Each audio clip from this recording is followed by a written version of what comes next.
Welcome, everyone, to the PFF Fantasy Podcast, IDP edition. I'm John Macri, and I will be going over the top IDP takeaways from Week 15, Round 1 of the Fantasy Football Playoffs. And oh man, it was another wild week in the NFL. We had a bit of everything as usual. There were multi-touchdown games, injuries, defensive players scoring receiving touchdowns, pick sixes, sacks, goose eggs, just a whole lot of the usual fantasy football madness that we knew wasn't going to go away just because it was the fantasy playoffs. So as usual, I'm going to go over all the top IDP takeaways from this week. So for those of you that advanced into round 2, which hopefully if you're watching this, it means that this is the case, and I'll do my best to get you prepped and ready for the week ahead. But as always, if there are some situations that you want to hear more about that I don't cover here, feel free to shout them out in the comments, and I'll do my best to highlight them in some way. Otherwise, this will be our top IDP takeaways, and everything else will be included in the IDP Fantasy Report, which will be out on Tuesday around noon Eastern Time, which will have all the snap counts, data, notes, waiver targets for the entire week, which you can get access to with a PFF Plus subscription. Okay, let's get into it. And this week, I wanted to start by highlighting the Bengals edges this week. And maybe we'll close with the linebackers this week to kind of switch it up a bit. But I wanted to highlight the Bengals edges because we've been talking about how Sam Hubbard is washed and a non-factor. But for some reason, Sam Hubbard got the start in this game despite previous week's demotion where he was behind Joseph Ossai and Myles Murphy.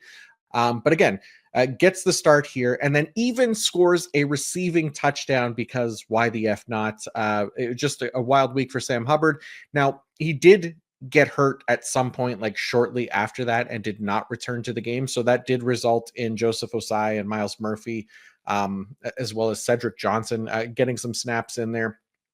But somehow the Bengals as a team only managed 1 sack in this game against a terrible Tennessee offensive line and a combination of Will Levis and Mason Rudolph at quarterback, which would, it should be like a perfect recipe for multiple sacks, but did not happen. We're really not going to get much better matchups for pass rushing than this one. Well, Sam Howell's back in the NFL now, so you never know. He might actually provide a nice sack opportunity for us, but I don't think the Bengals are playing the Seahawks at any point here soon. So it just, this, again, it was a perfect matchup here for guys like Joseph Ossai, but I think with this one, not getting the sack, but also considering the Sam Hubbard situation. Hubbard did get hurt. If he misses time, maybe that changes things, but it is going to be a little bit difficult to trust Ossai as a starter right now. So I think we just go back to trusting only Trey Hendrickson going forward at this point into the fantasy playoffs. Hendrickson also got shut out in this one, which is pretty surprising considering the matchup again, but he did get a forced fumble in there, which is fine, but not anywhere near what we were looking for from him this week. Okay, let's look at some safeties here. And I want to highlight the Giants safeties. No, sorry, I should correct that. I want to highlight Dane freaking Belton and his 14 tackles, which led the team, and he managed a sack to go along with it for a monster game for a safety. It's maybe a good reminder to why you pay attention to shows like this and content like the, like IDP Fantasy Report and stuff like that, and don't rely on like fantasy platform projections because those aren't as locked in as we are, and in turn you guys who tune into this type of content, because Belton was like projected for basically nothing, at least on MFL. It was like 4 points or something, and he went for nearly 30 this week. So Dane Belton out here making Tyler Nubin, who is on IR, making him proud this week. Don't worry about the score of the game or Belton in coverage or any of that trivial stuff. He had a monster IDP performance, which we care most about. So usage-wise for Belton, because we know that Nubin was playing a box-heavy role. So the whole reason that I liked Belton as a prime waiver wire target was because of him potentially absorbing that role. And I mean, just look at the box score. I'd say it's a pretty safe bet that he did. But just to confirm, when we go to the alignment breakdown, it looks like 44% of his snaps were in the box, at least on our first run of data collection, then 36% deep, 19% in the slot, and 1 snap out wide. So, Belton gets the favorable deployment, and boy, did he make the most of it. So hell of a week for Belton to step up and deliver in place of Tyler Nubin.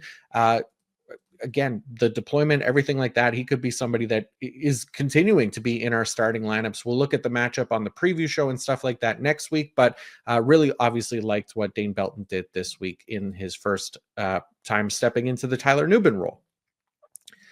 Okay, the other New York team whose safeties are probably worth highlighting, it's the Jets, because this 5-man rotation that we've been seeing over the last couple of weeks has been pretty annoying for IDP purposes. However, while we did get the 5 safeties again this week, Chuck Clark at least played 100% of the team's 84 total snaps. It was a pretty heavy rotation for the rest of the team, with like Tony Adams coming the closest to anything we can call the safety 2 on this team, playing just 69% of the total snaps. So at least for Chuck Clark, we have one safety that we can maybe trust next week if we need to, since he went back to an every down role, and it was a week where they played a ton of snaps as well. So a pretty definitive full-time role on that many snaps for Chuck Clark. He's still probably just like a safety 3 at best for IDP purposes, with no more bye weeks and stuff like that, but it is at least a better role here considering he didn't come off the field this week. Taking a look at the Patriots safeties next, just to provide a follow-up kind of the last time we talked about them before the New England bye week last week, just to see if anything changed coming out of the bye in regards to Kyle Duggar and Jabril Peppers' deployment. So both players basically played full-time roles again. We saw that last time with both players getting really strong deployment near the line of scrimmage as well. This week, Duggar got the clear favorable deployment. He played 44% of his snaps in the box, again, on first run data collection, 37% deep. As a result, he led the team with 10 total tackles, having a really solid game as he's one to do. Meanwhile, Jabril Peppers played just 19% of his full-time snaps in the box and 48% deep. So mind you, again, this is on first run data collection, so things could change either way, but not ideal for Peppers. He did have a fine day for an IDP safety with like 7 total tackles, but this was also a nicer matchup for safeties. So Kyle Duggar will just kind of continue as the prime option here going forward.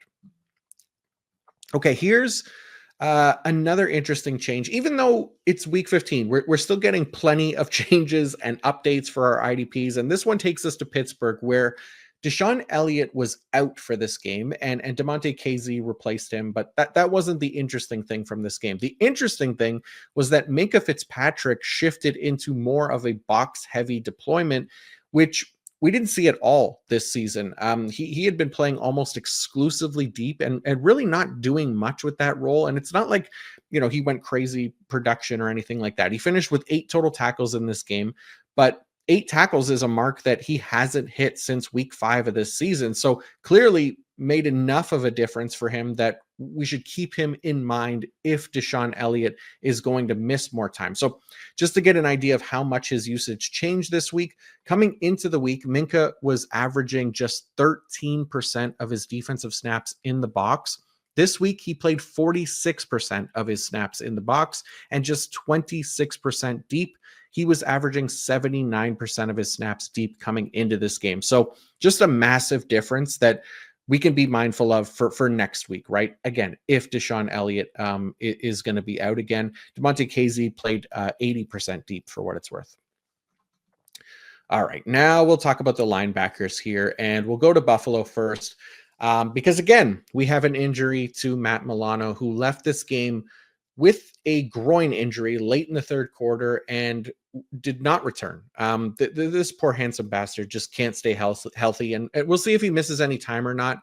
Now, what was interesting was that when Milano left the game, he was actually replaced by Balin Spector, not Dorian Williams. And that was because Williams was also dealing with an injury at the time.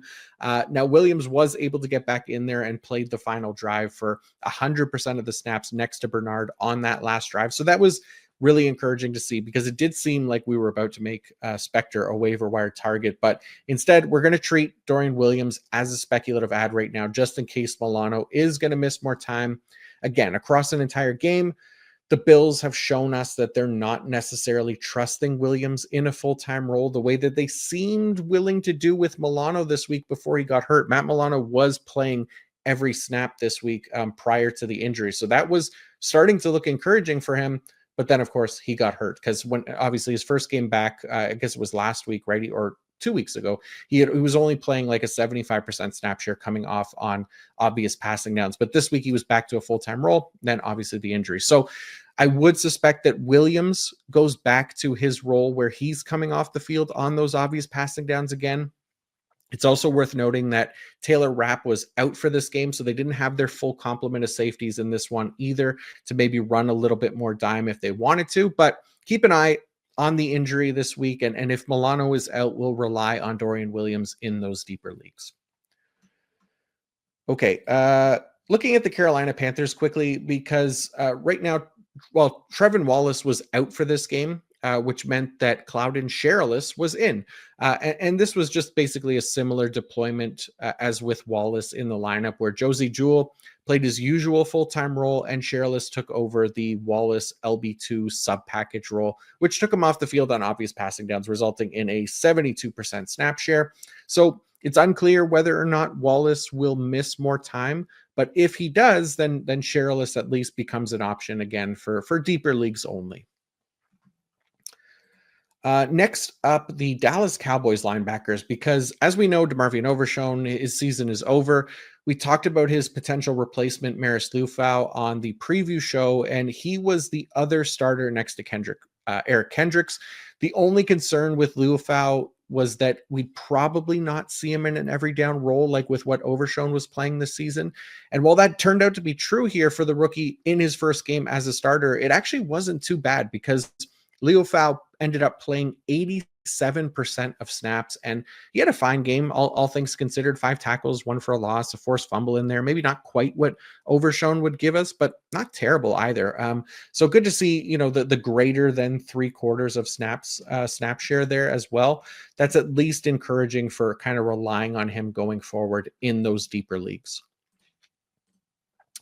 I also wanted to highlight the Lions linebackers this week, even though I said only trust Jack Campbell this week for IDP because it was such an untrustworthy mess for the rest of the linebackers, and really just wanted to highlight how messy that group really is because the Lions went back to a very heavy rotation among the rest of their linebackers. We saw this last week where Quan Alexander and Zeke Turner and David Long were all mixing in, and same thing here, except this time Ben Niemann decided to mix in there as well and add to the mess. So Niemann played 63% of snaps this week, while David Long played 41%, Zeke Turner played 40%, and Quan Alexander played 17%. So a very heavy rotation, which is not new for the Lions, and just highlights that we should be avoiding this group for now outside of Jack Campbell. In the very deepest of leagues, like maybe Ben Niemann becomes an option for you, but I think you really kind of need to be aware that this usage can very well flip on its head again next week. So just beware of how much you trust someone like Niemann right now, because next week it could go back to Zeke Turner or David Long or Quan Alexander, right? It's a very, very heavy rotation among the Lions, and it does seem to change from week to week here when they start to do those kinds of things.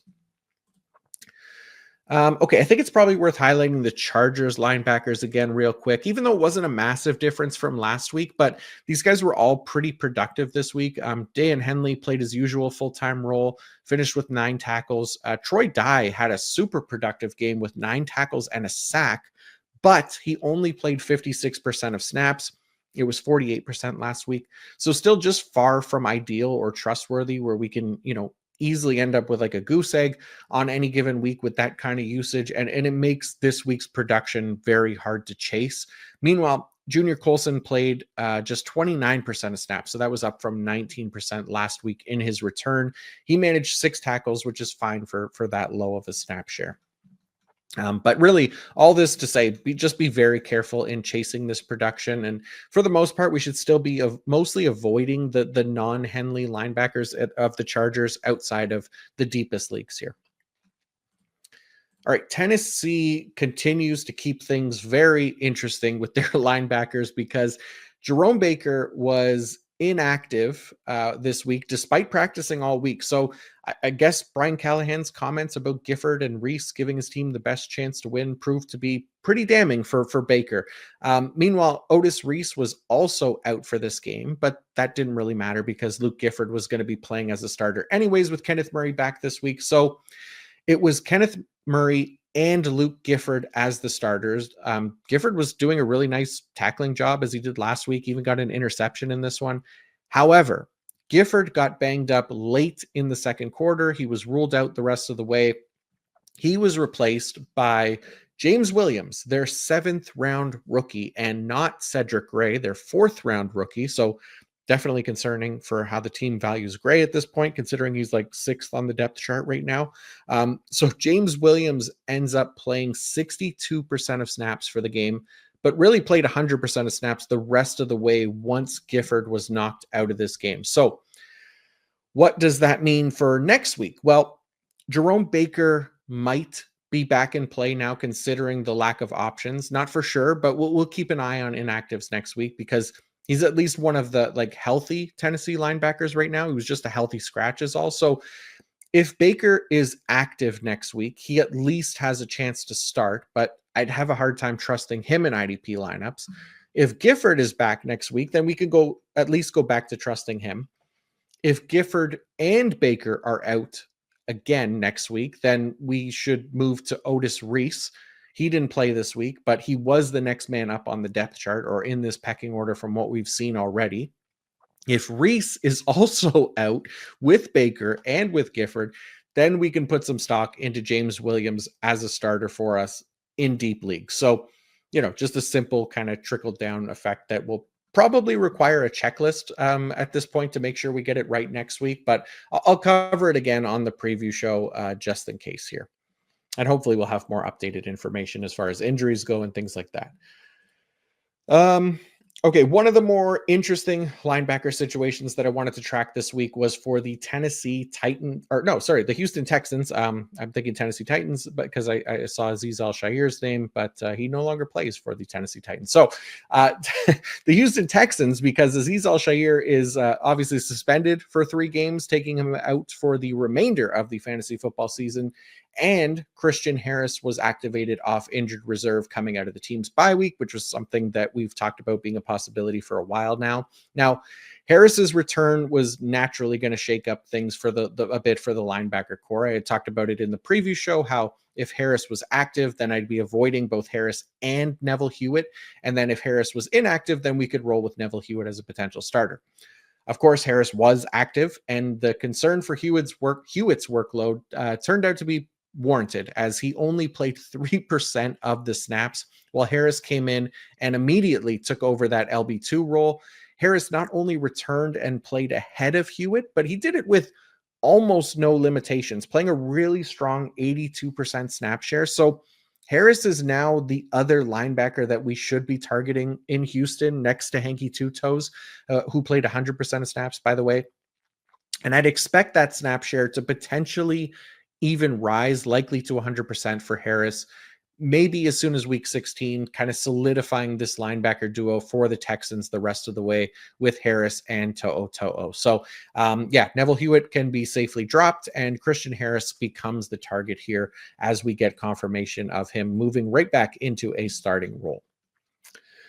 All right, let's close it out by looking at both Sunday night football teams, linebacker situation, starting with the Green Bay Packers, because not only did Edgerrin Cooper return this week, which was presumably going to hurt Isaiah McDuffie's snaps, but then Quay Walker injured his ankle late in the first half and was ruled out for the rest of the game. So I have the full game snap shares for the game up here on YouTube, which they look very confusing to kind of sort out, but I'll help make this a little bit easier because I'll break it down kind of pre and post Quaker injury to provide a little bit more context here. So with Quay Walker in the game, obviously he played 100% of the possible 22 possible snaps. Edgerrin Cooper played 50% of the possible snaps with Quay Walker in the game. McDuffie also played 50%. So Cooper and McDuffie were literally splitting that LB2 role 50-50 with Quaker in the game. With Quaker out of the game, Eric Wilson returned as a full-time linebacker and played 100% of the snaps with Walker out as his direct replacement, which is something that we saw earlier in the year. I believe it was week 7 and week 8 when Walker was out. Wilson came in and played every snap over that stretch with Walker out. And it appears that this is once again going to be the case here if Walker misses any more time. Meanwhile, Edgerrin Cooper and Isaiah McDuffie basically just continued their 50-50-ish rotation the rest of the way. So our top waiver target should be Eric Wilson if Quay Walker is going to miss time. Even though Wilson really didn't do shit with his snaps, like he was a full-time player. And to be fair, he mostly faced Sam Howell during his snaps, who was so god-awful that there wasn't much for the linebackers to do other than get sacks and interceptions, which is what Edgerrin Cooper was able to do. But it is hard to count on that next week if Edgerrin Cooper's only going to play about half the snaps. So Eric Wilson is the safer play here. Again, we'll look at matchups and stuff like that on the preview show to figure out how much we like him, but at least a decent ad here if Quay Walker is going to miss any time. And let's close it out with not an injury update, not a downer in terms of usage. In fact, it's quite the opposite as we look at the Seattle Seahawks linebackers, where for the first time in his young NFL career, rookie 5th round linebacker Tyrese Knight played a full-time role, almost 100% of the team's defensive snaps. I think he missed just one snap, but for all intents and purposes, this was a true full-time role for Tyrese Knight for the first time. And I'm not including garbage time in here for Ernest. Well, I am on the slide here, but Ernest Jones, I should say he didn't play in garbage time. It was only like 3 snaps or something because they put the backups out there, but Tyrese Knight stayed on. So Ernest Jones basically played 100% of snaps in non-garbage time is what I'm trying to say here. Nothing new there. But this is important for Tyrese Knight because he's had his productive games this year here and there, but there's that 75-ish% snap share that was always the risk.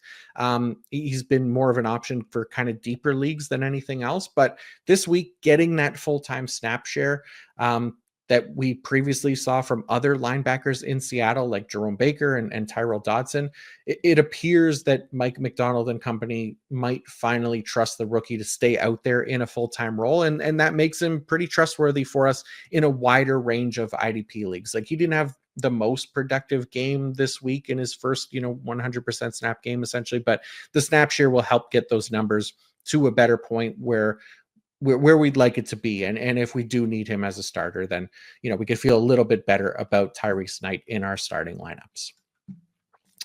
All right, that's going to do it for me this week and our main IDP takeaways. Be sure to check out the IDP fantasy report as well, which will be at Tuesday afternoon. Again, I'll look to pin that as a comment in this video. And then Thursday morning, as always, I'll be going game by game in the IDP start sit show, and we'll cover plenty in there as well. So thank you all for tuning in. If you'd be so kind to like and subscribe to the channel, I'd greatly appreciate it, or leave a 5-star review on Apple Podcast. It helps us a ton. So thank you again for doing it. If you have already, you guys are the best. Big shout out to the PFF data collection team as well, the best team in the multiverse. We could not do this without them. So thank those guys and gals, and we really appreciate them. As always, feel free to ask questions in the comments.